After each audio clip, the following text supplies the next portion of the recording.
پھر بخاری مسلم میں ایک بڑی حیران کن حدیث ہے، حضرت حذیفہ ابن یمان جو رازدار رسول تھے صلی اللہ علیہ وآلہ وسلم، ان کے بارے میں وہ اپنے شاگردوں میں بیٹھے ہوئے تھے، تو حضرت عمر فاروق رضی اللہ تعالیٰ عنہ اس وقت امیر المومنین تھے اپنے دور خلافت کے اندر، تو وہ وہاں ان کے پاس آئے، تو انہوں نے لوگوں کی موجودگی میں حضرت حذیفہ سے کہا کہ حذیفہ ذرا مجھے وہ حدیث سناؤ جو تم نے رسول اللہ سے فتنوں کے متعلق سنی ہے کہ حضور کی وفات کے بعد فتنے آئیں گے۔ تو انہوں نے کہا کہ وہ تو بہت ساری احادیث ہیں۔ تو حضرت عمر نے کہا نہیں، میں اس بڑے فتنے کی بات کر رہا ہوں جو سمندر کی موجوں کی طرح آئے گا،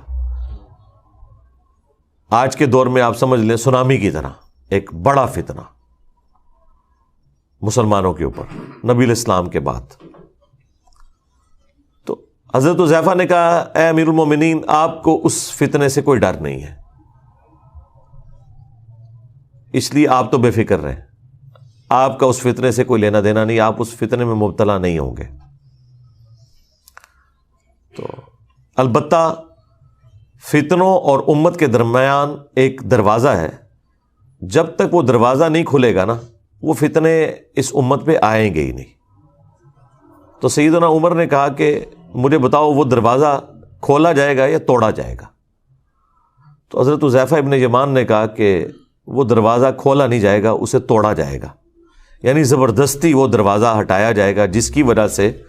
امت کے اوپر فتنے اور آزمائشیں شروع ہو جائیں گی۔ تو بس یہ گفتگو کر کے حضرت عمر وہاں سے چلے گئے۔ اب شاگردوں کو پھر کھلبلی مچ گئی کہ کوڈ ورڈز میں باتیں کر رہے ہیں کہ سمندر کی موجوں کے مانے دیکھ فتنہ آئے گا، ٹھیک ہے جی، اور وہ ایک دروازہ ہے جسے توڑا جائے گا، کھولا نہیں جائے گا۔ تو آبویس ہے کہ جو پاس لوگ بیٹھے تھے انہوں نے کہا حضرت یہ آپ لوگ آپس میں جو معرفت کی باتیں کر رہے ہیں یہ ہمیں بھی ذرا بتائیں کہ یہ کیا باتیں آپ آپس میں کر رہے ہیں۔ تو بخاری مسلم میں الفاظ ہیں، حضرت حذیفہ ابن یمان کہتے ہیں کہ حضرت عمر تو ویسے ہی مجھ سے پوچھ رہے تھے، وہ مجھ سے بہتر جانتے ہیں اس حدیث کے متعلق، اور وہ جو دروازہ ہے نا جسے توڑا جائے گا وہ خود حضرت عمر تھے جنہیں قتل کر دیا جائے گا اور اس امت کے اوپر فتنے شروع ہو جائیں گے۔ تو یہ حدیث بخاری مسلم کی بالکل واضح ثبوت ہے کہ اس امت پہ جو فتنے ہیں ان کا آغاز سیدنا عمر کی شہادت سے ہوا، یعنی حضرت عمر کے مبارک دور تک مینجمنٹ اتنی اسٹرانگ تھی کہ کہیں سے فتنہ داخل نہیں ہو سکا،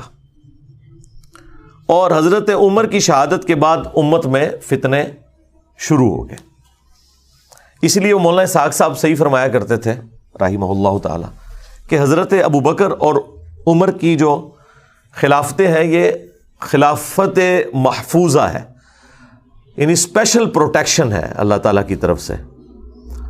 اور حضرت عثمان اور حضرت علی کی جو خلافتیں ہیں یہ خلافت مفتونہ ہے، یعنی فتنوں کا دور ہے، یعنی خلیفہ برے نہیں تھے لیکن بہرحال زمانے میں ایسا تغیر لوگوں کے اعتبار سے آ گیا کہ وہ خلافت مفتونہ بن گئی، فتنوں کا دور بن گیا۔